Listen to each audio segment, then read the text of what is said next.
Big smiles. I almost spit take just then.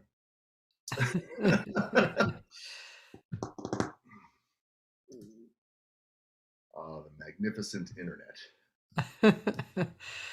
Hello, ladies and gentlemen. We're here. Hello. Woo!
Wow, nobody in your band smiled after that.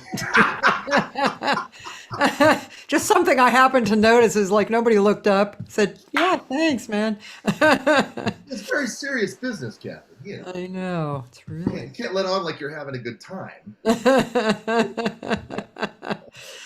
My guest today, Jason Harnell, drummer extraordinaire. That's what I was looking for. Drummer extortionist.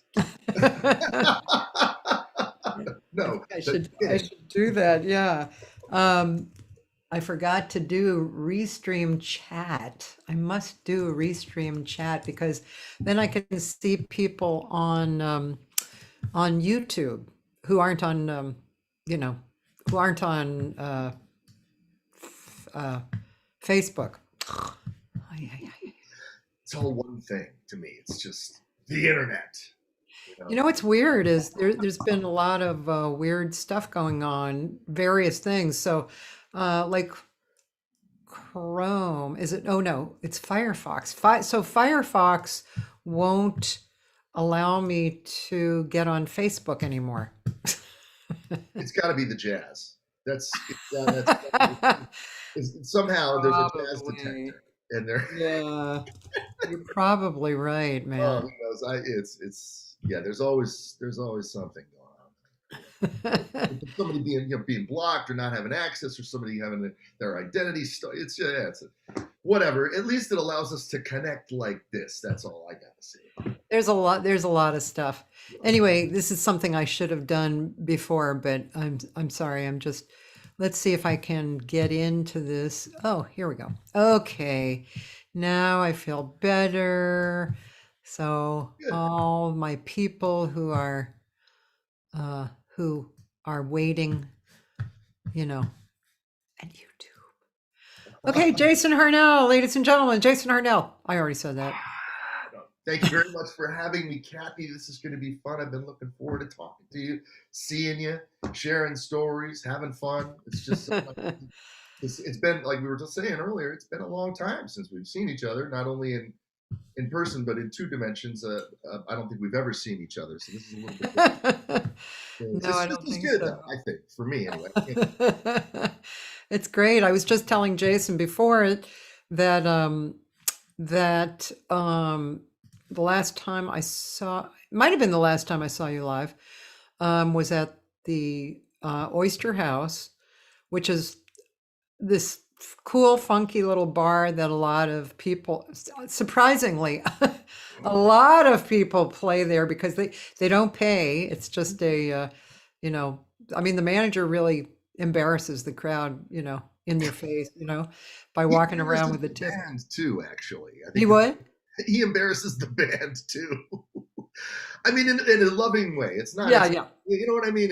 I love yeah, Christopher, as we were talking about earlier, the yeah. proprietor of that now defunct play. I mean, I don't think the Oyster House is there as we knew it anymore, Cathy. Right, right. Yeah, they kind of went out and back in, or, Yeah. but then they probably changed. Michael Barsamonto says hi. Hey, Michael, what's up, man? I haven't seen you in forever. I've been keeping tabs on you online. I'm glad you're doing well, man. I bumped into him Sunday night. Oh yeah. We Oh went to cool. see Brad Rebuchin's band at Michael's. Oh nice, nice. Is that the thing on the patio? Yeah, Okay, nice. Good, good, good. very Yeah. nice. That's Um, and Roland Askeron says hi. Do you know him by name? You might know him by face. I know Roland. Yeah, of course. Yeah. Roland. Thanks for joining the party. Yeah, so now that was an interesting evening. And you said that was the beginning of what you had moved into with like a one-man show with, oh, I remember you were having some technical issues too. Yeah, well, yes. Yeah, okay, so that tells me that you were you were at the night you were at the show when we were having trouble with just internet connectivity issues. Oh. And there was like a piece that I was going to play with my buddy Adam Benjamin, the great keyboardist pianist. And yeah, his video just wouldn't upload. I think we were going to play Moon River. If I'm not mistaken, that's probably the show you were talking about. But yeah, no, it all started this strange solo drum kind of journey experience for me. It started at the Oyster House, and it started solely because I played there a bunch of times, just like you. It's one of those places. In fact, you mentioned Gary our mutual pal Gary Fukushima. I played at the Oyster House with Gary. In fact, the time uh, when the owner, or sorry, not the owner, the manager of the Oyster House, approached me about doing a solo drum concert there. I was playing with Bob Sheppard's trio with Jeff D'Angelo. You know Jeff, right? Great band. Miss Jeff. I have not seen Jeff in a long time, but anyway, so yeah, we were, trio, saxophone trio gig, great fun, and make a little bread, a little something to cover gas and maybe a meal or something. But it's primarily just because we could do it long. And Christian is like a huge music fan. He loves jazz and great music, Anyway, so yeah, I was loading out, taking my drums out after the after the Bob Sheppard gig, and loading my car up, and he followed me out to my car, and he asked me, like very emphatically, he was like, "Would you be interested in coming back here and doing a solo drum concert?" And and I kind of looked at him and laughed. I was like, "Really? Here, like at the Oyster House? I mean." At anywhere, it's actually kind of strange, but especially in like that environment, it was, as you said, is a real funky kind of, dare I say, rundown, all due respect, a little, kind of Older bar, yeah. there you go, there you go. And so yeah, but anyway, he asked me if I wanted to do that, and initially I said, let me think about it. I didn't say yes immediately. I was like, let me kick that around for a second, Yeah. And I did. And I think like the next day I called him back and I was like, okay, man, I'm gonna do it. I don't know. Is there some chicken wire or something we can maybe put up in front, like a protective shield or but so yeah.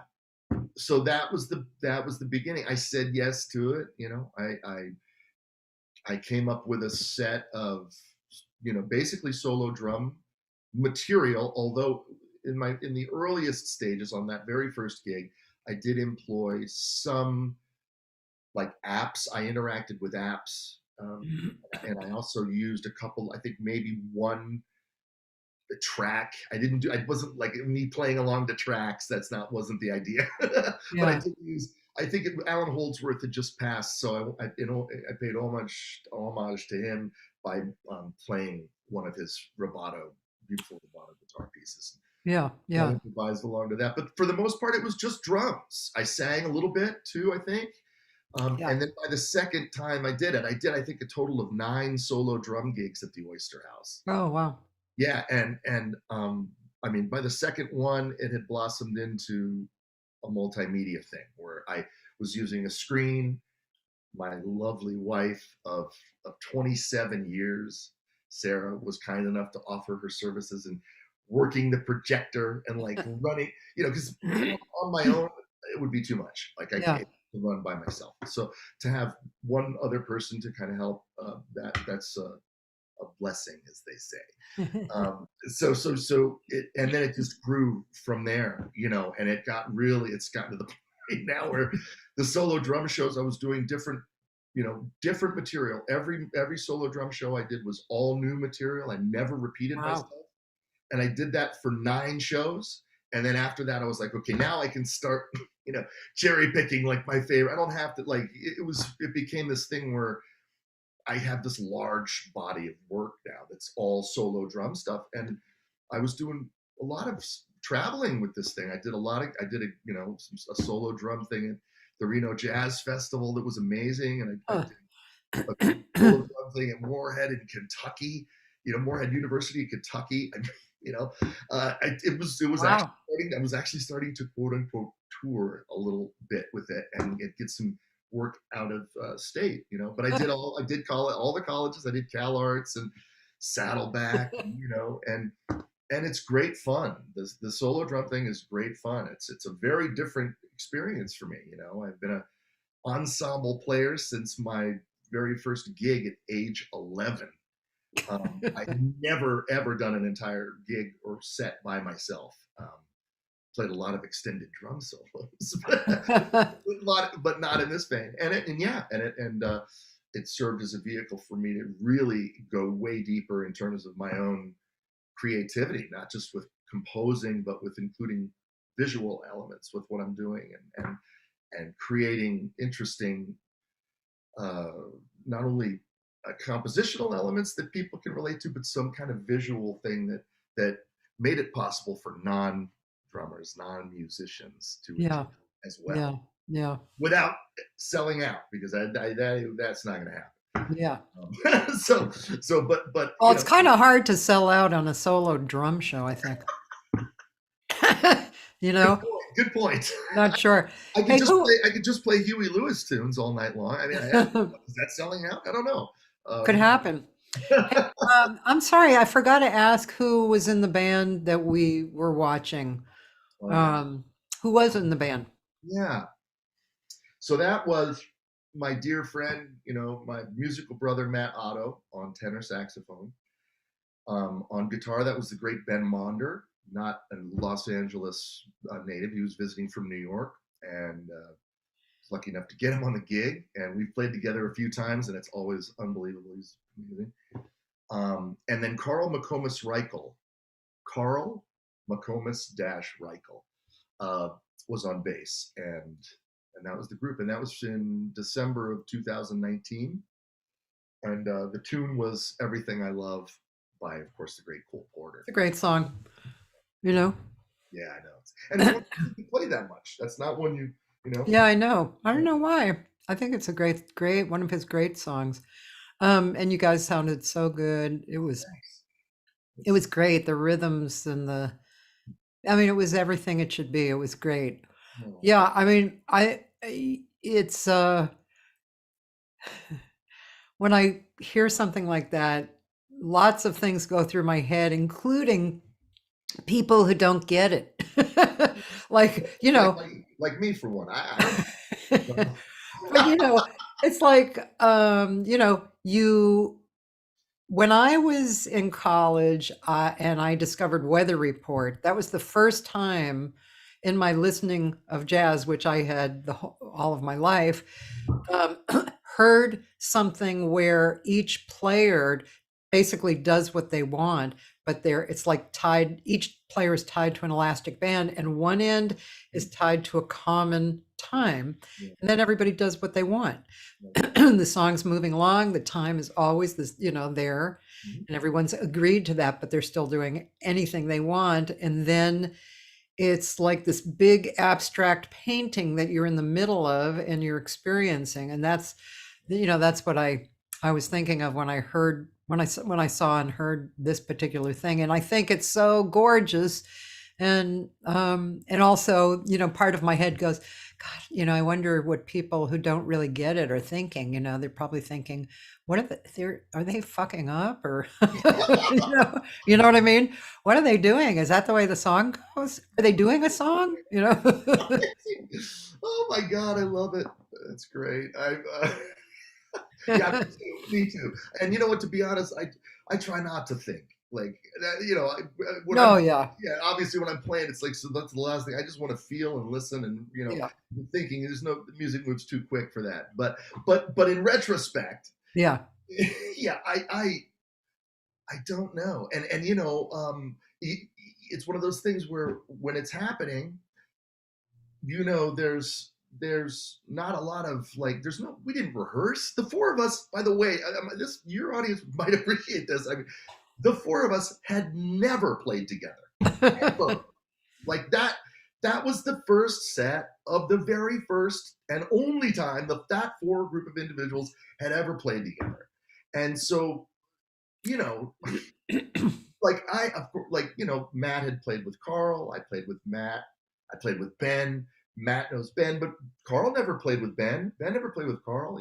So it was a very new thing, and so there's this incredible level of trust that's going on in the bandstand, and yeah, and the rhythmic element, not not just from the drums in that band, but from everyone, is incredibly advanced. Like they're all extremely extreme. I mean, to say they're well versed in the ways of rhythm would be an understatement. Like they're masters of that. Maybe that's one of the reasons why I enjoy playing with those guys so much, because it is rhythm in and of itself, to me, is its own universe, just like harmony and melody. And we put them all together to create this thing called, like in this case, I guess we call it jazz. That's the word that's been assigned to it. But I mean, and for me personally, I've been doing this my entire life. Like, I don't know, I never had a real job. I started, Louis Bellson was my first teacher, Oh, gave me my drum set when I was 6 years old. He was best friends with my dad, and my dad was a great Grammy Award winning pianist and played with everybody. And Louis was the reason I really started playing the drums, and so from there, I went on to working in my grandfather's dance band when I was 11, and I had never stopped. So the world of rhythm for me is yeah. still. Oh, you know who that is? That's the Jazz Police calling, Cathy. Hello, Jason says sell. Okay, no. Sorry, I didn't grab the phone. Sell.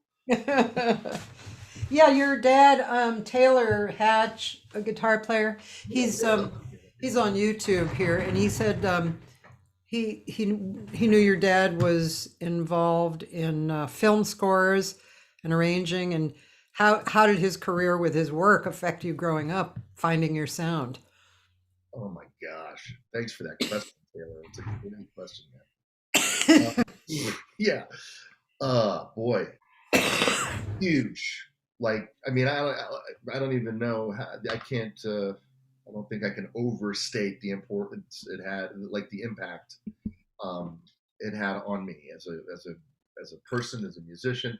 I can tell you that again. It's like when I was 6 years old, I would go to recording sessions at Universal, on the Universal lot, where my dad at the time was doing a lot of writing for TV. Actually, it was really his bread and butter in like the 70s and 80s, and wrote some great music for television. Wrote all the music for the original Incredible Hulk television show, with Bill Bixby and that beautiful end, the walking away theme at the end. That's my father. It's my dad Oh, playing the piano. He wrote that. It's, to me, that's my favorite piece of music he ever wrote. That. wow. Yeah. It's called the Lonely Man theme. Anyway, so he wrote that along with all the music for the Bionic Woman. Remember that old show? Yeah. And Alien Nation and V and all these, like, he was extremely active. He decided to retire just about the time I moved out to Los Angeles to begin my career. But as a young person growing up, I would go to these sessions. My dad would take the family. I gotta go to Soundstage C today because I'm scoring the new Incredible Hulk, and it's full orchestra, and Oh, my father on a podium, and everybody, the family's in the control booth, and Shelly Manne was on drums. My dad used Shelly all the time, oh, and Shelly would let me come into the drum booth with him and sit on his lap between takes and play the drums. Like, I oh my remember God. that. I remember there was one instance where Shelly liked to, my dad and Shelly were buddies, so Shelly liked to mess with my dad when there was time left, when there was extra time, because everything was by the clock. It's all union scale, and time is money. But when there was a moment where Shelly did let me play on one of the takes, and it lasted probably half a bar before my dad cut the whole orchestra off. But I was I was 6 years old. I couldn't, I didn't really know how to read studio charts or anything like that. He just did it for fun. And my dad was like, Shelly, play the damn part. And then Shelly kind of picked me up and held me up like this, and the whole orchestra broke up and laughed. So, I mean, I have like a ton of those types of memories. But the most profoundly impactful thing was the day that Louis Bellson literally came over to my house. It was, I think it was, no, I know it was July 14th, 1976 was the date, and showed up at my house with his brother, Hank, who's also a great drummer, Oh, and in a station wagon. And I had seen Louis Bellson play because I saw him play at Disneyland. I saw him play with my father. I saw him play at the Hollywood Bowl, and here he is in my driveway. And I'm like, well, what is this? And Louis and his brother bring this drum set into my living room. Now, at that time, I had been playing toy drum sets only because my father was not like, I'm not buying this kid a real drum set until we are sure that he's serious about this. That's the deal. So after enough toy drum sets, my dad was like, okay, we got to do this. I'm gonna Louis, see if Louis can and hook him up. So Louis comes in with this drum set and they set it up. And he sits down in my living room and proceeds to play a 10-minute long drum solo. Like for me, I'm sitting on the ground and he just goes for it. And he might as well have been, at Carnegie Hall. And it was me in the living room and my parents, and I think one of my brothers was probably present too. We're just sitting, and he just went for it.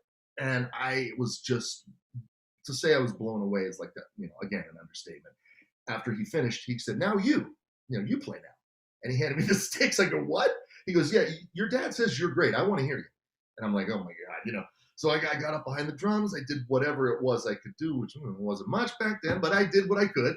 And when I finished playing, this saint of a man, Louis Bellson, said to me, he said, boy, you are something else. He's like, would you like to have this set of drums? And I was like, you mean to keep? And he goes, it's yours if you want it. And I said, yeah, I really do want that. And that was it. So I had a real set of drums. He gave me about 4 lessons, Louis, over the course of about a month and a half. And then he had to go on tour or something. I split, and I studied with his brother. And his brother was my teacher for about 4 years. And now, wow.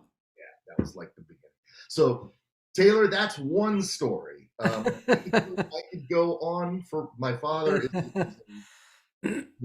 Really interesting, incredibly talented pianist, composer, arranger, and human being. Fascinating. There's even a book written about it. It's called Counterpoint.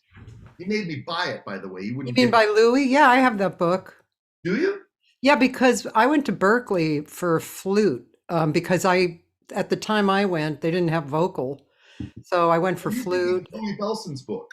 Louis Bellson's book. Is that what you were talking about? My dad, my father. Oh. Sorry. It's called Counterpoint. Yeah. But I know that you're thinking.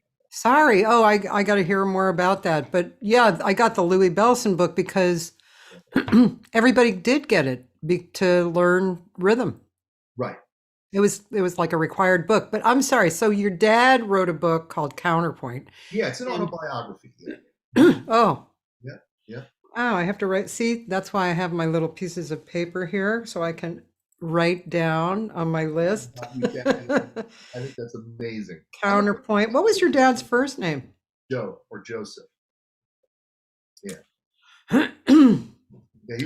Of course, I know his name. Yeah, he was the musical director for Judy Garland and Peggy Lee and Marlene Dietrich and Maurice Chevalier and heavy, man. He studied with Leonard Bernstein, at Tanglewood, and Aaron Copland. Those were my father's teachers, So my favorite band when I was 6 years old, by the way, was Kiss. I'm sorry to say. I know. I can't stand them either. But now I look back at that and I'm like, I'm actually, I'm grateful because as a very young, we're talking I'm 5, 6 years old, there was all this fantastic music and these Shelly Manne and Louis Bellson are hanging out at the house, and John Williams is over for dinner and the film composer. And, this is my dad's on the phone with Brubeck, Dave Brubeck, they were pals. And so it's just part of it. But I was into Kiss, and my dad never really had a bad word to say about them, but I think he knew that sooner or later I was going to come around and realize, once you get past the face paint and the flames, it kind of sucks. So, be that as it may, sorry, Kiss fans. I know I don't know if I really would have started playing for real if it weren't for Kiss, because Kiss is what got me into playing to records, and then Louis heard me, play to records, and that was it. Interesting. Yeah. There's somebody else I was trying to remember. I spoke to, gosh, I'm going to have to go look back at my archives because it was a musician that I didn't really know that well. I think he's a drummer, and his father was maybe the manager of a lot of movie stars, and they lived in Toluca Lake. Oh, interesting. Does this sound familiar at all to you?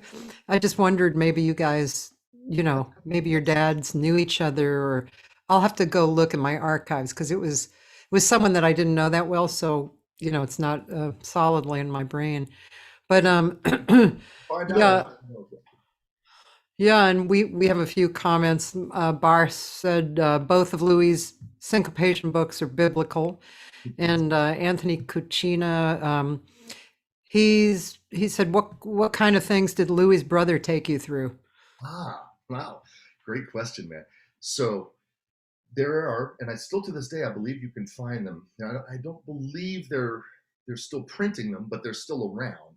There are 3 or 4 books, not Louis Bellson's modern reading text, Yeah, but that's the one I have. that's the Yeah, one. That's still. I recommended that to a student last week. I mean, that still gets talked about and used all the time. That and Ted Reed's syncopation book are like, but no. So Louis's brother Hank took me through Louis Bellson's drum method books, which are, there, one was black cover, one was red cover.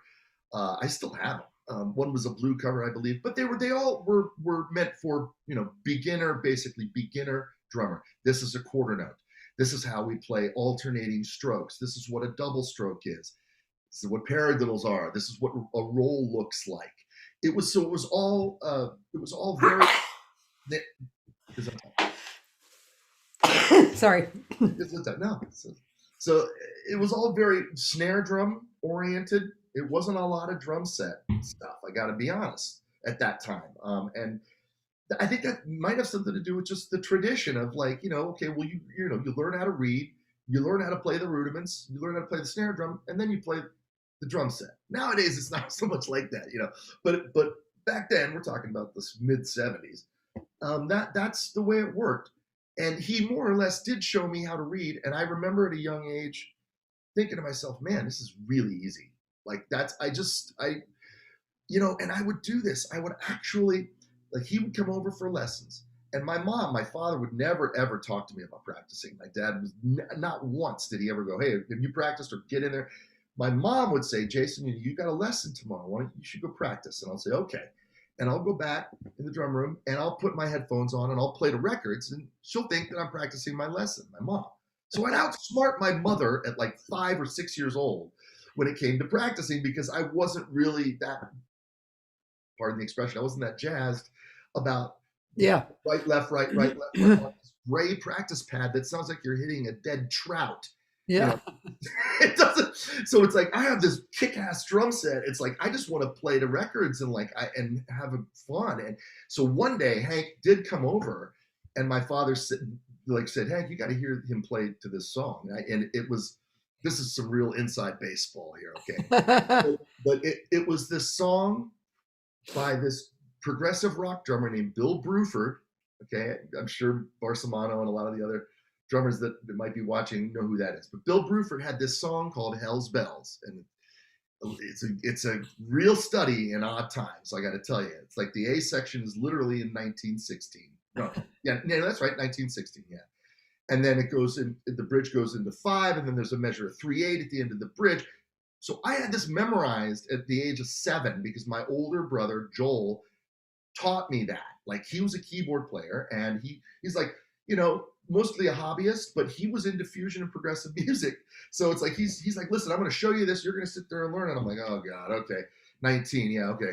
So we learned how to do it, and together. And then Hank Belson came over. We played it for him, and he was like, wow, like, that's really, really something. And soon after that, my lessons with him ceased, and I moved actually to Florida with my mom. It was the 80s. My mom and pop split up, and I moved to Florida in 1980, and that was the end of my study with Hank.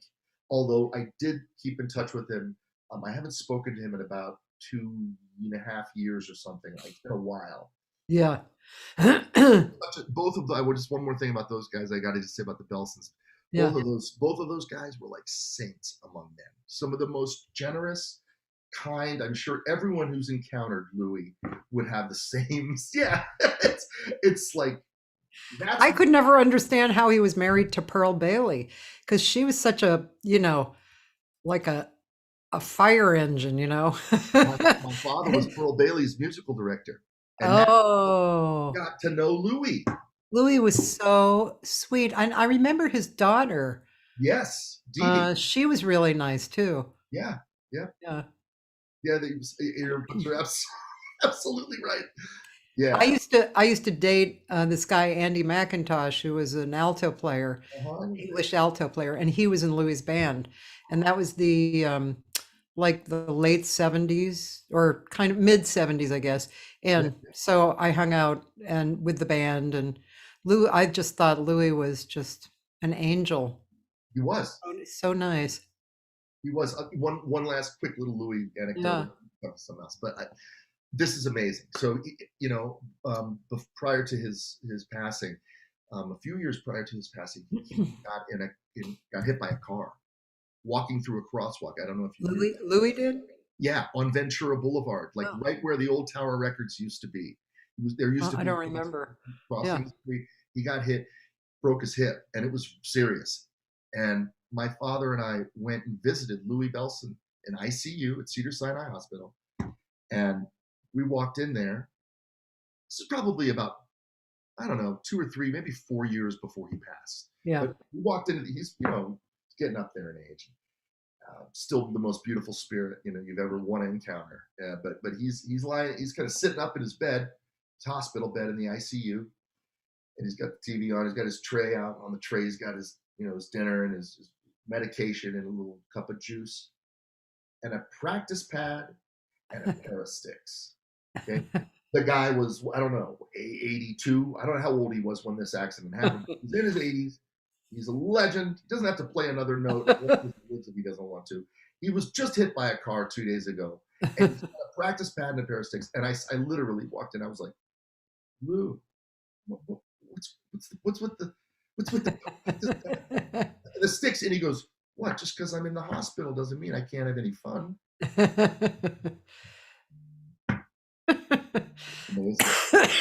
Did you ever know Gene Stone?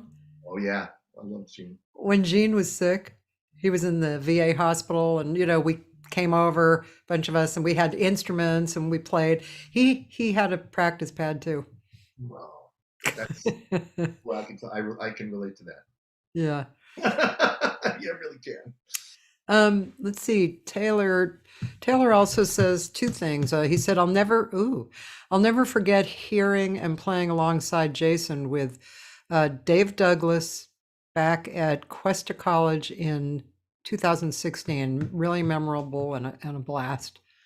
Oh, yeah, Taylor, I remember that. That was. I love Dave Douglas. Oh yeah, man. Wow. Yeah, he's something else. He's a machine. I really mean it. It's like I have what I'm proud of my work ethic. I practice and I stay up on, what's happening. I try to create new content and be as imaginative as I can with the music and try to have as much fun with it as I can. But I got to tell you, man, I don't know if I've ever seen anybody like Dave Douglas. Like Dave, we did this. It was like a 3-day thing, event at Cuesta College. And we were the house band. We were going to do a concert. We were going to play with the big band. We were going to do a clinic. And it was me and Dave Douglas and Adam Benjamin and Kabe Rostagak on bass. And that's Kabe calling now. Hello, Dave. And man, Dave, the whole time. I mean, we were working. We were working hard. Like, there's when you do these festivals, a lot of the time it's like, okay, don't expect to get that much sleep because you got to be up and raring to go and then go all day. And I'm like, it's a lot of work. So yeah. It's wonderful though. I mean, I can't, it's so great. Really, really rewarding in a lot of ways. But we did this thing, and every morning I would get up to go down to meet the shuttle to take us over to the school. And I'd go down, half asleep, grab my muffin and my coffee, and there's Dave Douglas, man, like in the hotel lobby with scores laid out, and he's been there for a while. It's clear, like he's been there for a while. This is before we go to our 8-hour day of like concerts and clinics and discussions. And he's up writing, and then we go back to the hotel, and Adam and I, we're gonna go get a bar, go to the bar and get a drink. He's like, no, I got to go back and do the room, do more writing. I got to do some more compose. It's like, dude, I mean, so yeah, that's my that's my Dave Douglas story. Incredible. I'm on his mailing list or something, and he has his label, and yeah, I love his music. I love his taste. Yeah, it's really good. So diverse. The guy's palette in terms of all the different colors available and the kinds of music he's created. Just amazing. So inspiring. Yeah. Taylor, by the way, Taylor just bought your dad's book on Kindle. Oh, wow. And he said, something I really admire about you is that your personality and sense of humor connects with your music. Can you talk about how embracing your goofiness and humor plays a role in your music? Are you a goofy man? I think I am goofy. This music will do it to you, Taylor. I'm telling you, yeah. No, it's thank you for your questions, Taylor. I appreciate it, man. And yeah, the best way that I can answer that question is A, by just saying thanks for noticing, and B, by just saying, man, if you're not having fun with this music, go do something else. Like, that's the bottom line. Because realistically, if it becomes a job, I mean, come on, man. This is so that, I really believe in look, obviously, man, this last year has been like, devastating. Yeah. So has it always been easy to smile and laugh? No. There have been times where I've struggled just like everybody else, man. Yeah. However, when it comes to playing, when it comes to the music and sharing, which is what really I feel like this is all about now. Maybe when I was 18, I thought it was about something else, but now it's like it's about sharing and communication, man, and for the love of the music and the joy of it, and so that's really it's not a facade. I'm not putting on airs. It really is my genuine sort of personality. I'm not, it's really honestly me. And I do feel like it has helped me because I was not always, as you say, lighthearted, and I believe goofy was the word you used. I mean, look, when I was on Maynard Ferguson's band, and I don't know if any of those cats might be watching, but these are my like, I cut my teeth with those guys. Like, and I was in that band for 2 years, 92 to 94, basically, a little less than that. Recorded a record with Maynard when I was very young, 22, 23. But back then, dude, Taylor, speaking directly to you, it's like I was so serious about everything that I could very rarely, I mean, not very often, I would like not see the humor in somebody that was trying to make a joke at my expense, and I would get bugged, and it was just, I was too uptight, and I do believe that there's a difference between being serious and being sincere, dude. Because I'm sorry, man. Cathy made a joke earlier about the baked potato video we watched, and when it ended, no one was smiling. I think I was. I hope I was. Actually, I don't think I could see you. Okay. Yeah. Usually I am the only one that's when that's what happens when you're playing and they're like, you're playing up there with 3 Jedis. It's like, yeah, and that's cool. And not everybody, you can't expect everyone to always like act the same way you do and shit. So that's fine. And that's another thing, Taylor, is that this music, it relies on personalities. Look at people like Thelonious Monk, dude. I mean, this guy is a character among characters. Don Cherry, holy shit! Not to mention, in his own way, Miles Davis. These are personalities, characters who have a lot of life in them, on and off the bandstand. And maybe it's always not expressed in a smile and a laugh. But that's how I do it, and I do feel like life's a lot easier if you can laugh about it. You're playing at the Baked Potato on Sunday, right? Yeah, believe it or not. In the evening, right?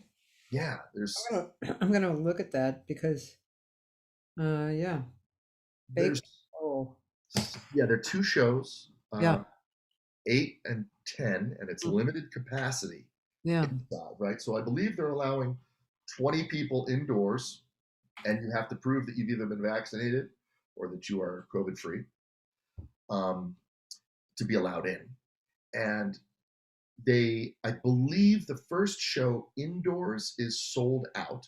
The second show has some seats still available inside, and they do have the baked potato does now have a patio out back that is it's a real patio. It's not a tent. It's Yeah. it's a Yeah. patio with tables, and they have big screen TVs with a sound system that feeds the music out, so you can sit outdoors and be a part of it.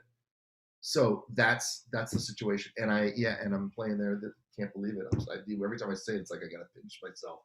But yeah, this Sunday, this Sunday, in front of a live audience, it's gonna be amazing with the my brothers, Larry Koonse and Darek Oles and Chuck Manning.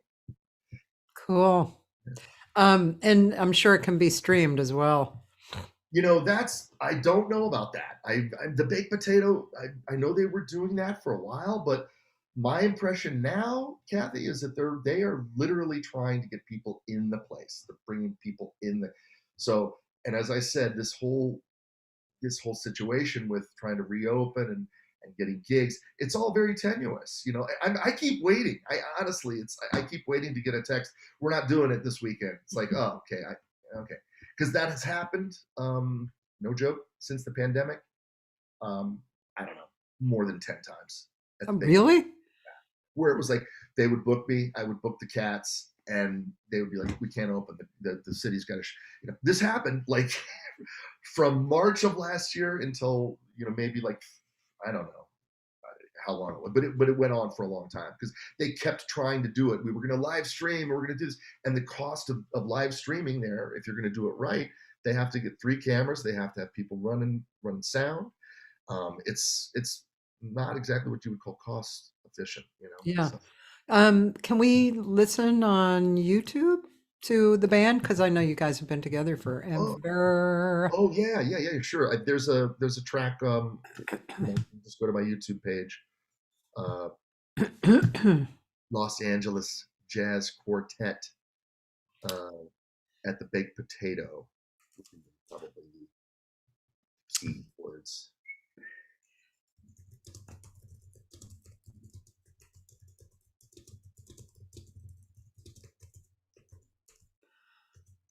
Oops. Spoiled it. Wow. Now this is Los Angeles Jazz Quartet. Here we are. Here's Blues for Adam. That's us. Okay. Hey, do you want to know the craziest and most... That's not you. It's got interesting here. Okay, Larry Koonse on guitar, Chuck Manning on sax, Oles on bass. Yeah.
Yeah, man.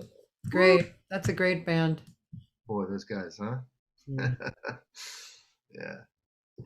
Yeah, really sounds great. Um, Thanks, Kathy. yeah, I wanted to ask you about something else too. Well, Jamie Rosen is here. He says hi. Oh, my man. Jamie. Yeah. Jamie Rosen. Woo. Love me some Jamie Rosen. Oh, me too. What a rare gem of a musician that guy is, for reals. Not just because he's on here. He owes me money. I'm saying that because he owes me. No, You have a band with him too, right? man, he's just, God. I mean, we have that. We've had Showless Jew. multiple bands together for years now. It's like crazy. But There's Showless Jew, right? I mean, sorry, Showless Joe, not Showless. Everybody gets it wrong. But that would be a cool name too. What did you say? What did you Showless Jew. Oh yeah, no, that's. See, I'm half Jewish, and Jamie is Jewish, so there's so many different permutations of the name Joeless Shoe that honestly that we've heard that are really hysterical. But yeah, Joeless Shoe is like this really unique thing because it's like it's a baseless trio featuring Matt Otto and Jamie, and man, boy, back years ago, we used to play all the time. We were playing all the time. Yeah, you were. I have several of your CDs. Oh wow, check that out. That's nice. Yeah, we have 3. The band has 3. Let's see, Joeless Shoe, and then the second one is, let's see, oh God, Out Soul. That's the name. Play on the shoe thing, right? Out Soul. And then the third album is we recorded in Kansas City, so we called that one Mid Soul. Joeless Shoe has 3 albums out and all original material. I have all of those. Wow, I just want you to know of that. You are officially a Gold Star member. You are me. I know what I like. I know who my friends are. Yes, you do. Yes, you do. I love that band. I love playing in that band. I learned so much from those guys, man. Just like I do everybody. It's you're always learning. That's the real sort of the real juice. Is that it's if you're open to it, there's always more to learn. But yeah, specifically. Hey, I'm curious. If you have to call pretty much all this music that you're doing, if you have to call it a genre, what genre? What do you say? Well, I'm just curious because I call it modern jazz, but it's. I mean, it does not that we just think it's music, and it is jazz. It falls under jazz, but when people I'm trying to tell somebody about it who may not be a sophisticated listener or something. I think that's actually terrific. It's a great description. It's even. I mean, if you really just wanted to, yes, okay. So if you wanted to even be a little bit more straightforward, you could even just call it jazz. But saying that it's modern jazz, definitely for someone that's not familiar with the idiom, would I think be a little helpful just for them to know that this is it's a newer kind of, relatively speaking, and sort of a newer approach to play a little more open, certainly, and yeah, it's a lot of. I'm really into interplay. The idea of I mean, obviously, it's like when I was a lot younger, when I just moved to LA and just got here, my goal was to just not only be the best drummer that I could be, musician, but also to be able to cover all the bases. Like I accepted every single thing I got called to do. It didn't matter if it was a country and western gig in Bakersfield that paid $40. Like I took it. I literally, I'm not, no joke. Like, and I'm not ashamed to say that because, to be honest, I always learned something. It may not always been my favorite thing, but I tell you this, I didn't have to go work at Starbucks ever or do it. I don't know, or do any other kind of job. I mean, I've only sometimes, and yeah, and there definitely, especially early on, there were times where, like for instance, when I decided to leave the Maynard Ferguson situation. I'd done it for a couple of years. You're on the road 9 months out of the year, living out of a suitcase, and it's extremely exciting. It really is, especially at that age. Oh my God! I mean, it's crazy. Traveled all over the world. Did you play with Rick Shaw in that band? No, I didn't. I know Rick though. We Yeah. were like ships passing in the night. And by the way, that guy I told you who was in Louis' band who I went out with, Yeah. Andy McIntosh, he was Maynard's lead alto player for a long time. That's why I know the name. Yeah. Because he would. Yeah, that's the name that I've heard. Yeah, and it had to be in the early 70s or something, Yeah. Yeah. Yeah. So when I decided to kind of come off the road and try to get my sea legs back and try to establish myself, quote unquote, here, Yeah. there were times where it was thin, and I would get nervous and I had insomnia because I wasn't making enough money, and then over time what happened, I mean, everybody's different, everybody's path in this music is very, very different, but mine was like, okay, as soon as things started to happen enough for me to be able to say no to things that I didn't want to do or that didn't fit into my musical aesthetic, that's when I really personally feel like I kind of, I don't know, I found my voice, Yeah. I found my crew, of folks to really play and develop with and write with and hang with. It's another thing. It's like all the people I play with, basically, they're all my best friends. I mean, I consider myself so fortunate in that way. Yeah. Yeah. But anyway, so I want to sing with you. I want to sing this kind of stuff with you. let's do it. You tell Yeah. me. I'll be there. I'll be there. Okay. Yeah, well, that'll be fun. I'm down. I'm down. Yeah, I definitely want to go towards the more abstract, And I mean, yeah, there's nothing like singing a very beautiful standard with a great accompanist. There's nothing like that, It's timeless. But also, I really like the more abstract kind of stuff to sing and to partake in that because it just feels so good to go into that universe, I mean, I agree, obviously, and I get the most sort of excited when I'm playing things that I've never played before. Yeah.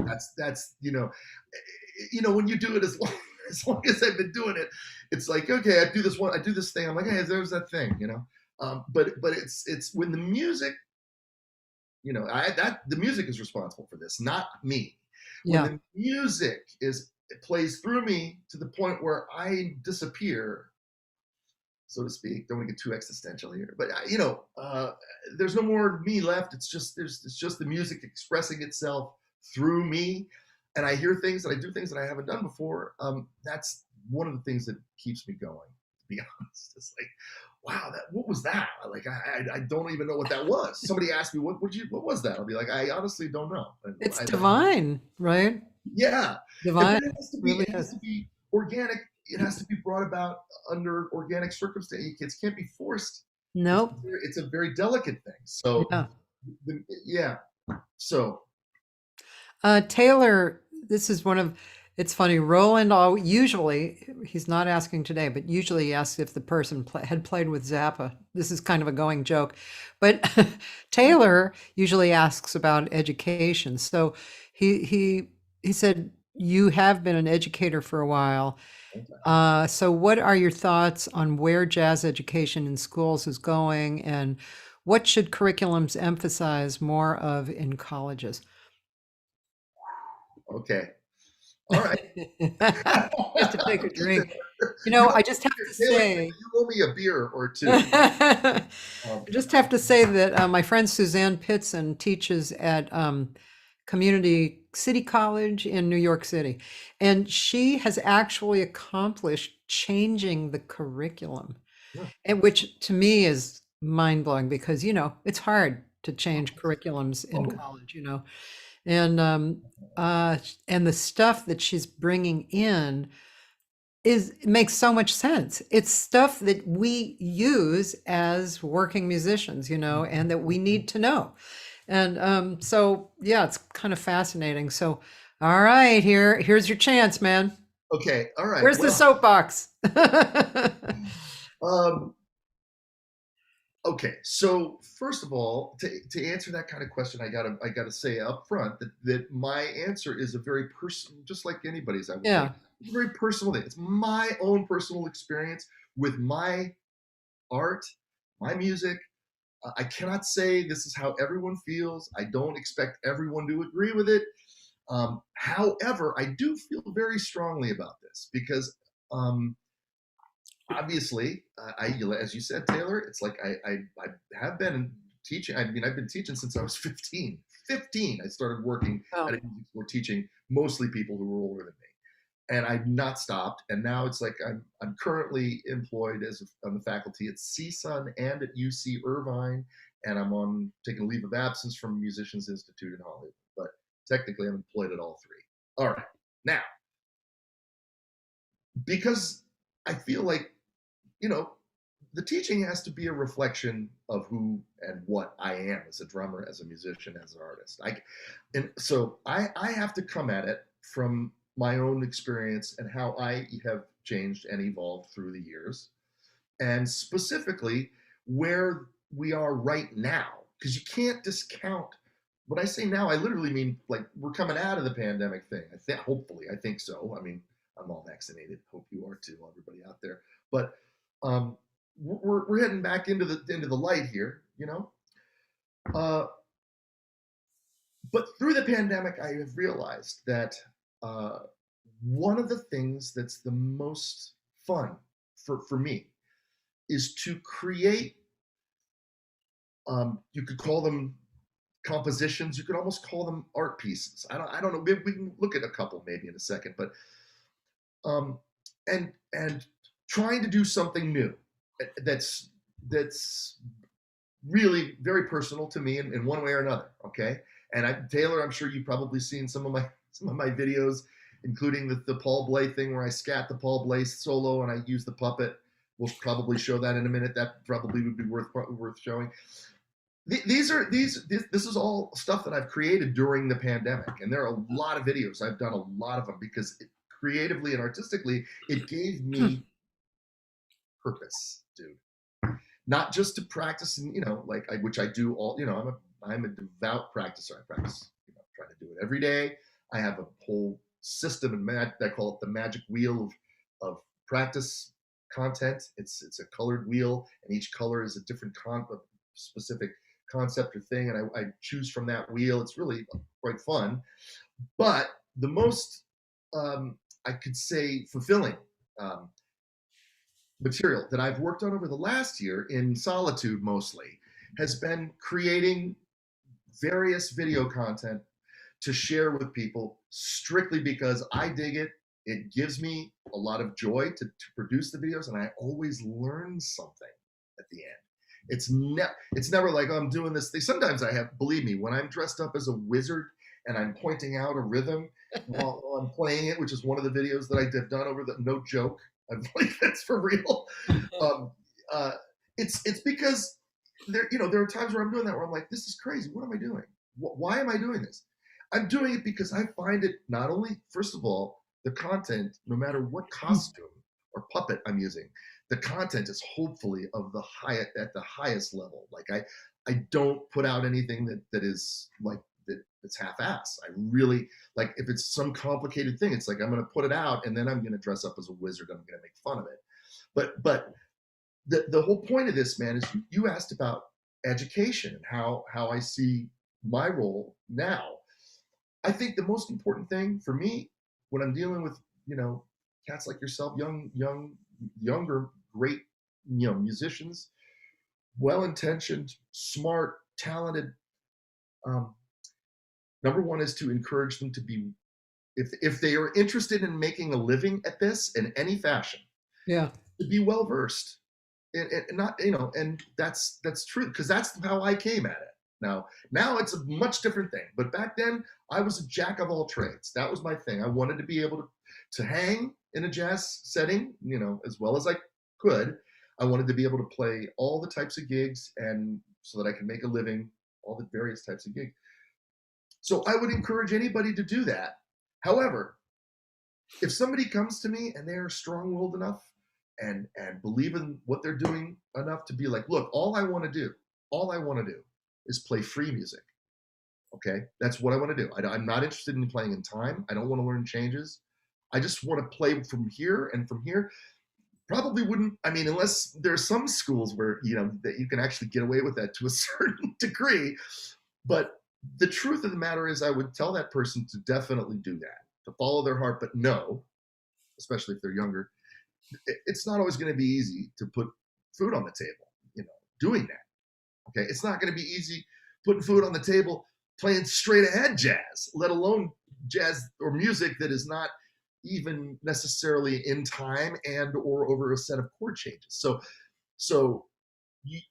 as long as the person knows that and is ready for it, like, to have delusions of grandeur and think all you're going to do is play free music and you're going to live in a mansion in Beverly Hills and drive a Lamborghini, that's probably, unless you win the lottery, it's probably not the case. So you have to kind of prioritize, man. And if that's of the utmost importance to you, then maybe, I don't know, play free jazz on the weekends and get a job doing something else during the week. And a lot of folks, shit, man, Warren Marsh used to clean pools, right, Cathy? I mean, who is the guitar player who painted signs?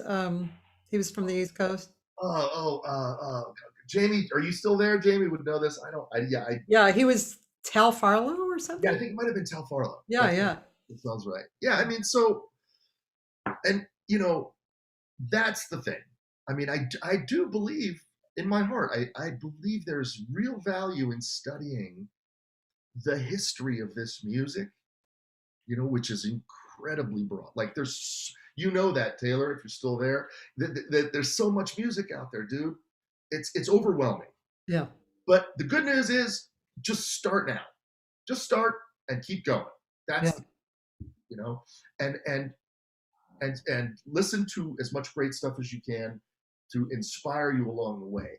But in terms of what I tell people, I tell them that it's important to know the history of this music, because it will not only help enrich your music, your actual music making, but it will help you to appreciate where this music has come from. Yeah. And some of the various so it's really beautiful. And so that, coupled with the history of your particular instrument, like this crazy thing that I play, I mean, it's fascinating. However, do I think that, every person that goes into, a jazz school needs to like get out of school and play, gigs where they're playing music that they don't want to play necessarily? I would say only if you need the money, because my father told me when I told him that I'm going to be a professional musician, like, because I had always played, my dad was, as you know, instrumental in my entire life as a drummer. But when I told him, came out to visit from Florida, I was 18, just graduated high school, and I told him, we're at the airport, LAX, he picks me up, very excited to see each other. We're just pulling onto Century Boulevard, and he goes, so this is my imitation of my father. Anybody who's friends with me knows this imitation because I do it frequently. My dad goes, so now that you're out of school, you've graduated successfully, what are you going to do? And I said, well, my plan is to move out here and start my career as a drummer. My dad pulled the car over. Literally, like pulled the car over and stopped the car and looked me dead in the eye and said, yeah, you really need to think about this. And this is from my dad, who at the time was Grammy Award winning, celebrated guy, urging me to not do it. Don't do anything but a career. Seriously. He's like, he said to me, and these were his words, I know you think you love music now, but when it becomes your career, it's a whole other story. He's like, I would suggest that you play music, continue playing, love it, enjoy it. Play music on your friends, or on the weekends with your friends, and get together and have a blast. but don't rely on it for your income. And I said, all right, thanks, Dad. Let's go. And I didn't listen to him, and here we are. And after my father, actually, to his credit, after like a couple of years of me being out here and like getting the Maynard Ferguson gig and doing that, I became like the golden boy to him. He would introduce me on gigs because I would do gigs with him. He'd say, "This is the greatest drummer in the world, my son." But in the beginning, he was like, please don't have a career in music. He was looking out for me. It's not easy, man. I mean, Cathy, wouldn't you agree? I mean, it's. Oh yeah, and my parents never said that to me. My dad was a sax player, but he also had straight gigs. But he led bands in Boston, and my mother had been a singer, but then was a mother and did various secretarial jobs and stuff. But nobody ever said to me, well, I always thought it was funny. My dad never said, "You're going to have to get the gigs and hire the band." Yeah. He never said that to me. He must have known that. And if he had said that to me, would I have still gone on? I don't know, Yeah. So, I mean, I don't know, Taylor. That's an amazing question. I could probably. But but Taylor's already a guitar player. He's actually goes to school at North Texas. Right. And so, but he's always intrigued by, what people think about the curriculums, Yeah. and how they could change. And actually, Anthony. My role is predominantly as a private teacher at both of these schools, although I do work with. Okay, yeah. My role is predominantly as a private teacher, which means that the people that I interact with, I mean, they're going to get like high voltage Jason Harnell every week. It's like they get like my thing, which is all of it, which is all of the, the meticulous kind of practicing, like it's very hands-on kind of stuff, and then like all of the like the create, hopefully some a little dash of creative kind of imagination, in terms of what's possible. That's what I try to impart on people. Yeah, what's possible. Well, Taylor also said to go about what you had just said about expectations for a music career.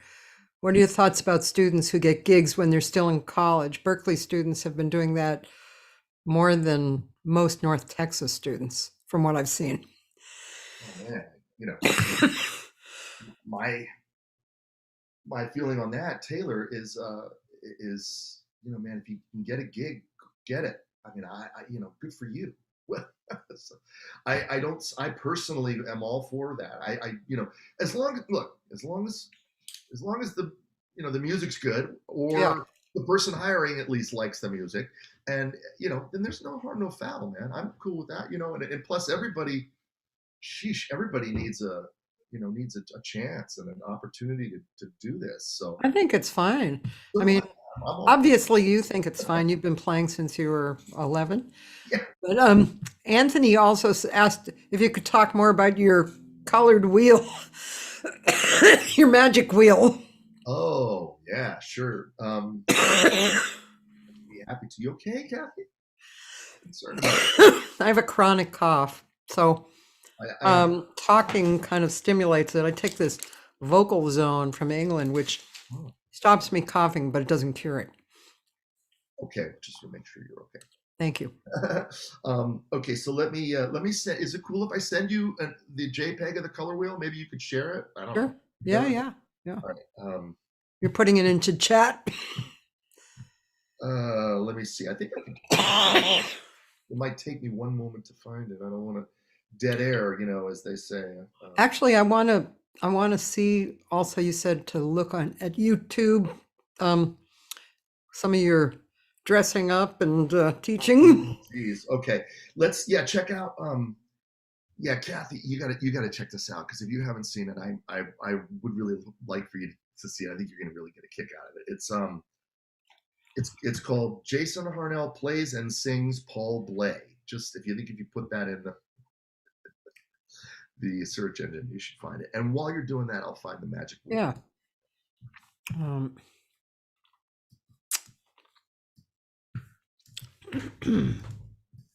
Great questions from everybody, man. That's so inspiring. I love it. Jason Harnell plays. Yeah. Plays and sings. All play.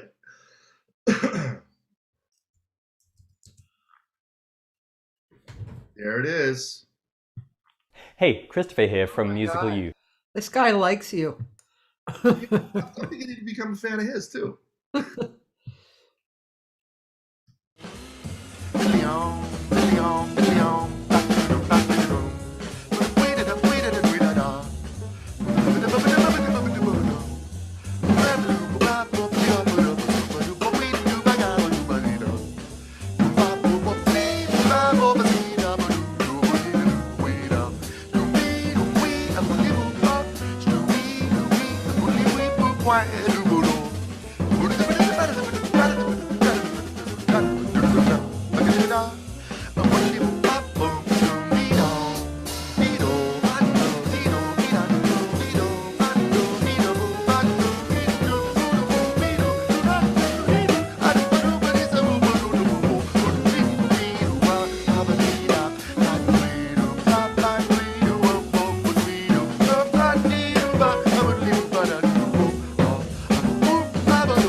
Wow. I love that. That's what the quarantine will do to you, Cathy. So is that what you've been basically doing? You've been doing those kind of things, or I mean, not necessarily always with a puppet, but yeah, no, I've been doing a lot of that type of thing. what is this? Check it out. I mean, this is from my solo album, Total Harnage. Stop. Whoops. Before you buy more. Yeah, this is about a jazz superhero. This is a spoken word piece. There once was a superhero, unlike any other. A musical superhero whose superpowers came from a life devoted to the practice and performance of the thing he loved most. Yeah, baby. Jazz. Decades and decades and decades spent practicing his instrument alone in a dark, dank room gave him powers and abilities that were not of this world. His super hearing allowed him to hear everything that was going on around him at all times in perfect clarity. His super focus and present-minded awareness gave him the ability to do unimaginable things on his instrument. Things that had never been heard or seen before. These powers, along with the ability to improvise beautiful music anywhere, anytime, were among some of his greatest assets. Oh yeah, he could fly too. But there were some disadvantages. Because his whole life was devoted to music, he lacked the ability to perform certain ordinary, everyday tasks. For instance, He couldn't fry an egg or change a tire. He didn't know how to type and had no clue how to use online banking. But these disadvantages never really bothered the captain, because in his heart he always knew that if he did what he loved and stayed true to his passion, he could save the world through music. And that, my friends, is just what he did.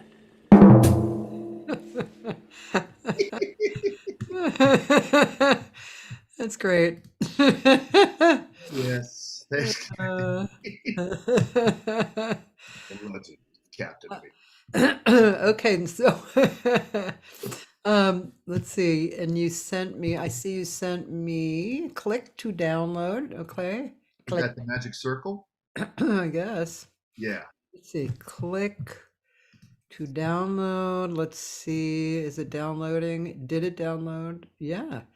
Downloaded already. Okay, so I'm gonna share the screen again and then open this up. Nice. Look at you, man. You're all over this. Oh man. Yep, that's me. All over it. All right. Okay. Yeah. Walk us through. All right. This is the magnificent multicolored practice wheel, as my students have come to know it. You created this, right? I created this. There might be others, but other people might have created something like it. I don't know. I've never personally seen it. For me, this is a brand new thing, and I decided this is again, during the pandemic. It's like,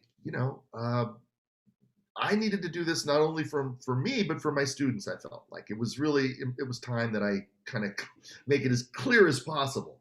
Now, of course, there are things that are omitted from here because you can't include it's, like for instance, learning how to read music. That's not included in my particular color wheel because that's something that I learned how to do a long time ago. Yeah. Right. So it is personalized for me. I'm not saying this is for everybody, but for most people, or especially if you're a drummer, this would kind of cover a lot of your bases. And, I think the rest is sort of self-explanatory, but well, I like it too, because this actually is a problem that I have, because usually when I go back in the practice room, I will do vocal technique usually, and then every now and then I'll work on some existing material, and then every now and then I'll work on writing. But there's things that I want to practice, and like I want to transcriptions, which you misspelled, but anyway. Good catch. Transcriptions. Note to self. Got to get the editor working on that. But that's something that I keep reminding myself that I want to do again, and I don't get to it. And it's just there's a lot to get to, and oh my God, it's an ocean. It's literally like an ocean's worth. And this, like I said, this doesn't even cover it. But yeah, no, I'm with you. Yeah, so there'll be days, Cathy, where it's like I'll clearly, like for instance, yesterday, when my practicing yesterday was focused primarily on which part of the pie here. Well, I would say it was mostly what I would consider technique. It was based primarily on playing this rudimental etude on a practice pad, and I spent about an hour on that. So now, although that in terms of this particular color wheel, that really is only one of the little pieces of pie. While I was playing with that, while I was working on technique, I was playing with a metronome also, which means that I was also working on my time, right? Yeah. And while I'm also, working on this piece that is primarily technically based, it also involves working on my time. I'm also working on dynamics, sound, and touch. So, and that I could, that's at least three pieces of the pie that I'm working on simultaneously with just one snare drum solo, etude.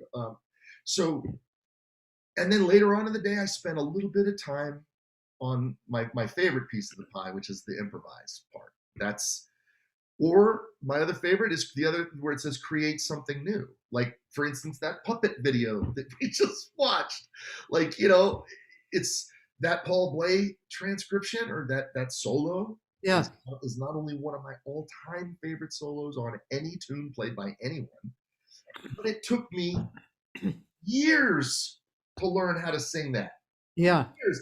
Cathy, no joke. I would drive around like running errands on the 405 with like a little, 1.2 second loop of one of those little runs. Yeah. All plays slowed way down so that I could hear every individual note, and then gradually increase the speed, and then gradually move on to the next part of the transcription. But it literally took me years to do that. Yeah.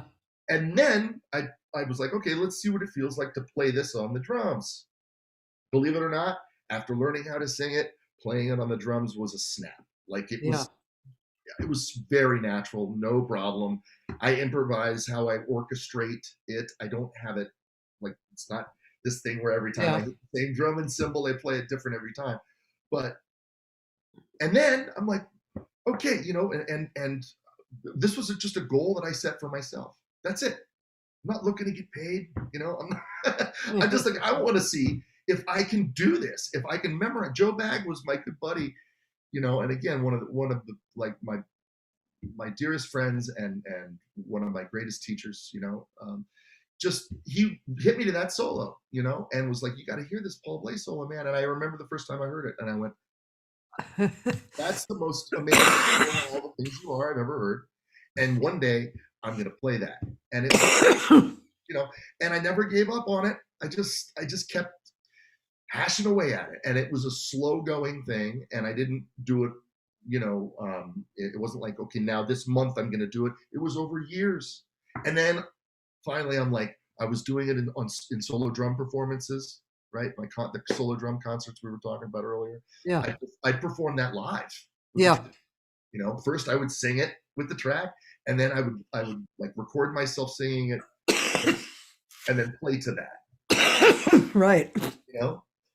But anyway, so that's, and then the puppet was like, let's see if we could like make somebody smile. Like, well, I have to say, if anyone's going to listen to that and they're not like a sophisticated listener, they are going to listen because of the puppet. Puppet. And so this is one of the things that I noticed about the solo drum stuff is that, again, next to music, and this definitely should be said, I think, at this point, next to music, comedy is my absolute. If I was not in music, I have a feeling I'd be in comedy. I would probably be a writer because I don't know if I have the stomach to be a stand-up. I'm a little too sensitive for that, but I love comedy is my absolute go-to thing. So I do not see why all music, especially our music, jazz music, has to be completely devoid of that. I'm not saying I want to be the next Raymond Scott, but there are times where it's like, yeah, I want to integrate something that's a little bit humorous because I like to think of myself as somebody who has a good sense of humor. I like that. Yeah. So to kind of not bring that into my music would, I think, be doing the music and maybe the world a disservice. Perhaps I'm overstating my importance in this entire life experiment that we're all involved in, but that's kind of how I see it. Yeah. That was you moving the puppet, right? Oh yeah. Are you kidding? Cathy, you think I would outsource the puppeteering? Yeah. No, but Anthony did ask. So, but oh man, that's me. And I was pretty sure because you can't really. I mean, that's such an expression of what it is. By the way, Otmaro is here, and he said a big hug for you and Sarah. You're a reference to so many musicians, and have been for a long time. Should I remind you that you are perhaps the first drummer I ever played with in LA 32 years ago? My man, I love you, bro. I remember it well. And, every gig was a lesson, dude, with you. Every friggin' gig. And I remember it as being one of the absolute highlights of my early career out here, man. So right back at you. All the best, man, to you and yours, bro. Thanks for tuning in. That's really nice to hear from you. I love, man, by the way, that place was called Maro, that place was called the Royal Thai Cuisine. That was the name of it. Maro and I played there every Wednesday night for months. Wow. When we were this band was called the Wednesday Night Band. It was primarily comprised of a faculty from the Dick Grove School of Music. Oh, wow. Really close to that Thai restaurant. And that's how Maro and I met all those years ago. We're talking 91, like really a long time ago now. So That's funny. You know, I had a jam session Wednesday nights for about 15 years, and I wrote a song called Wednesday Night, which was actually a pretty outside tune. I had recorded that, but I never put out that record. But you know, it was like Wednesday night, and then there was Wednesday night, you know, and then there was like a little kind of development in the middle, but and it would work for any musician. You'd be huge, Cathy. You should have millions. You should sit on millions. Anthony is asking this question, but Anthony, I didn't ask because I'm sure it changes every day, but he said, thank you for sharing the color wheel, and how much time a day do you spend in each color? Oh man. Oh God. So, you know, it's a really good question. Yeah. So I, you know, early on, I was one of these people, man, you know, when I was like in my like later high school, college, and even in like late 20s, I just lived in the practice room. Like I didn't really, luckily for me, I met my wife of a million years, Sarah, when we were in high school. And so she and I have been together a long time, and she has been with me, you know, regardless of my complete OCD when it comes to music. And like when I was very young, there were times where I would practice. I mean, you know, I don't recommend anyone do this, but there were times where I would practice 13, 14 hours a day. You know, I would just, that's what I would do. And on a light day, I might practice 7 or 8 hours. You know? And that's a long time ago. Okay, my relationship, just like Cathy said, has changed dramatically with practicing. Now, especially during the last year, right, of isolation, what I have done is I created the wheel, right, and if I can touch one of those colors in a practice session, that's enough. I don't try to look at it from the clock time perspective, even though that's how I gauged whether it was long ago. That's how I gauged whether it was a successful practice session or not. Is it 8 hours yet? No, I got to spend another 4 hours in here. I mean, you know, ultimately, I think what really matters most for all of us, I mean, you know, is the ultimate currency, which is happiness. So if practicing all the time brings you happiness, and you're getting, you know, you're finding all kinds of new avenues to explore, and it never gets boring. You never feel like, man, I wish I could just go, you know, take a hike out in nature. If that thought never occurs to you, more power to you. Go for it. However, you have to be, I feel like I spent a lot of time early on in the practice room specifically so I could tell other people that today I spent 14 hours in the practice room. Try to beat that, you know. And was all 14 hours of that productive? Probably not. You know, my mind's wandering, my body's behind the drums, but my mind is at Taco Bell, you know, or whatever. So I would encourage anybody to look more at the quality of your practice, not quantity. And, you know, look, man, 20 minutes spent doing anything is going to be a heck of a lot more effective than 20 minutes of not doing it. So if I use it as a touchstone, more or less, and there are some times, I'm not going to lie, where it's hard for me to stop. It's like, that's why I mentioned OCD. I've never been diagnosed, but you know, there are times where I'll get into the practice room and I don't want to leave. And when I know that maybe the healthier thing for me to do at this point would be to put the sticks down and go for a walk out in nature. Get some sunshine, man. You know, go to a museum and look at priceless works of art. Read some great literature, man. You know, enrich your mind and the music will follow. No one ever told me that. It's like, I used to always think, for me as a drummer, it's all about developing my hands and my feet. And in a sense, that's true. But I did reach a breaking point where it was like, well, okay, so now I can pretty much do this and this, but it's this now and this that I need to work on. And so, this would probably be a good time to maybe just bring up the fact that about 15 years ago, I discovered mostly through my musician friends, the power of meditation.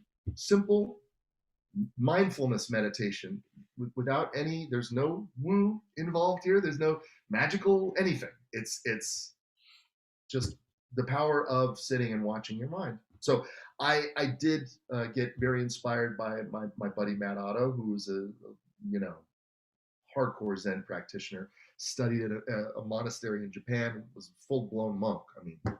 So we started hanging together, and he inspired me to really look at it. It was always something that interested me, but when we started hanging, I started to do that. And I definitely, hearkening back to what I was saying earlier about trying to be lighthearted about this stuff, I think meditation has definitely helped me to ease up on not only myself, but the people around me, and not expecting so much of everyone, including myself, all the time, So, Well, that kind of leads into something that Taylor asked. Can you talk either from your experience or a student's experience with writer's block or being in a rut? How do you tell your students to stay creatively inspired?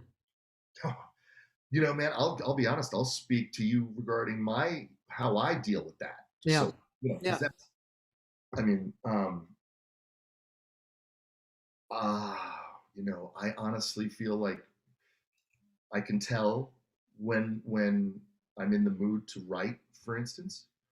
I can tell when I'm in the mood to just work on playing free, in other words, just connecting with the instrument without thought. That is part of my practice. I'm not going to lie. Sometimes just playing with no agenda whatsoever. But specifically, Cathy, can you just reword his question one more time? I just want to make sure that Yeah, well, basically, how do you tell your students to stay creatively inspired, especially with the block? Right. So referring to what I was mentioning a moment ago about, sometimes the best thing to do is to put it down for a minute. Yeah. And I know for me, it's not always the easiest thing to do. Yeah. But sometimes that's the best thing you can do.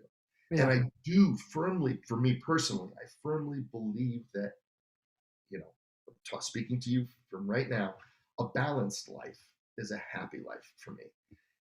If I don't practice or I don't touch the instrument, there's a little part of me that feels like there's something I missed that day, and I don't know if that's true. I don't know, but I try to touch in with it at least 6 days a week. There might be one day a week where I just try to give myself and my ears just a break, but generally that's what I do. And there are days where I don't necessarily feel like it, but I do it anyway. Yeah. Do it anyway. And I do it usually, hopefully, and I take it easy on myself. I don't beat myself up too much about, you gotta really play with, what you're dealt in terms of how you're feeling. So, trust that instinct, man. Listen to that. Think of it like your inner child or something. I don't want to do this. I just want to play Have You Met Miss Jones at a medium tempo. I don't want to work on this odd meter thing or this hard exercise or whatever it is. Then just do that, and enjoy it and trust that tomorrow will be a different day. And your attitude might be different, and maybe you'll want to tackle something that's a little more challenging or something. Yeah, I like that too. And by the way, do you mind if I share this wheel as a PDF? Because Anthony's asking about. Of course, please. Yeah. And so I actually agree with you regarding that because I tend to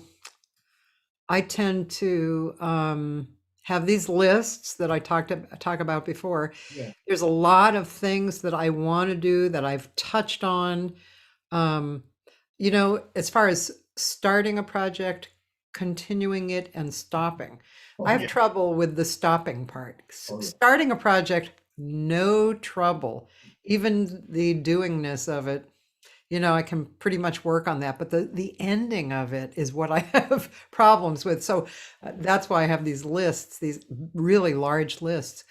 But I try and this year I've tried to really kind of be nice to myself and patient, and it's if I go into the practice room and I instead of doing voice technique, I feel like writing or looking at some old music that I have the pile of look through these.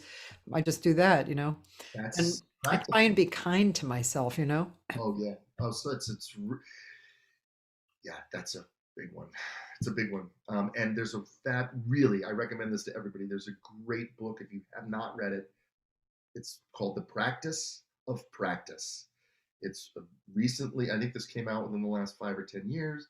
It's very up to date in terms of technology and everything, and it gives you all kinds of philosophies about different ways of practicing. You don't always, one thing that we forget, I think all of us as musicians, I know I do, is I don't have to be behind the drums with drumsticks to be practicing. There's Yeah.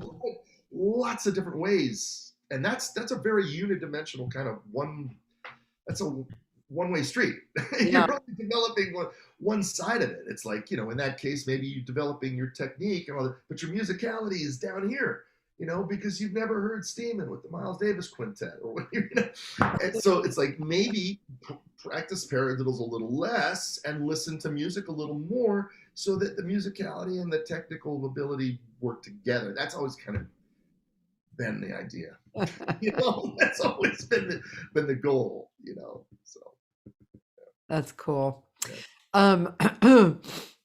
We're going to be coming to the end soon. It's been like 2 hours. So I want to thank you for talking. And it's been really fun to hear what you have to say and to share in on your creations. Tomorrow I'm doing live now Monday through Wednesday and then archive Thursday through Sunday. So tomorrow there's a singer that I heard through Dave Liebman. She's a singer and a bass player, Nancy Reed, and she's really a good singer.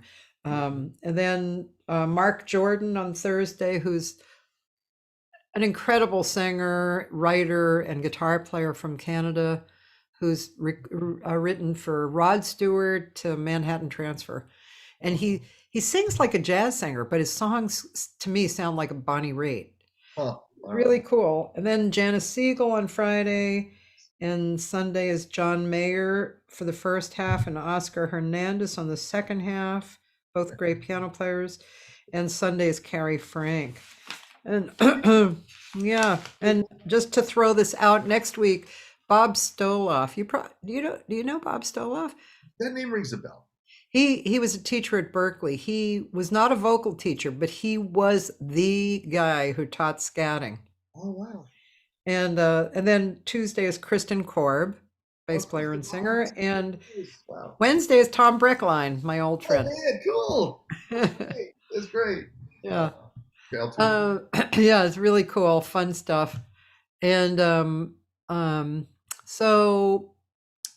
yeah, and I'm trying to figure out, Anthony, how to put the color wheel into the Facebook, and I'm not sure I can, but I might just do it after the fact, put that in after the fact on my Facebook so you can find it there. Or Anthony, you can hit me up, dude. If you want to hit me up, I'll message it to you. I'll get it to you, no problem.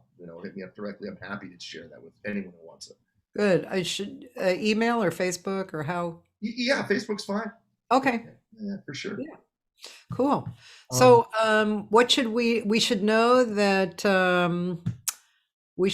Sunday you're playing at the Baked Potato. Yes, tickets still available, I believe, for the first show outside on the patio, and I know there are tickets available for inside for the second show. Yeah, cool. And then we should just keep a watch on Jason Harnell because you never know what he's coming out with. Yeah, come on, let's do it. This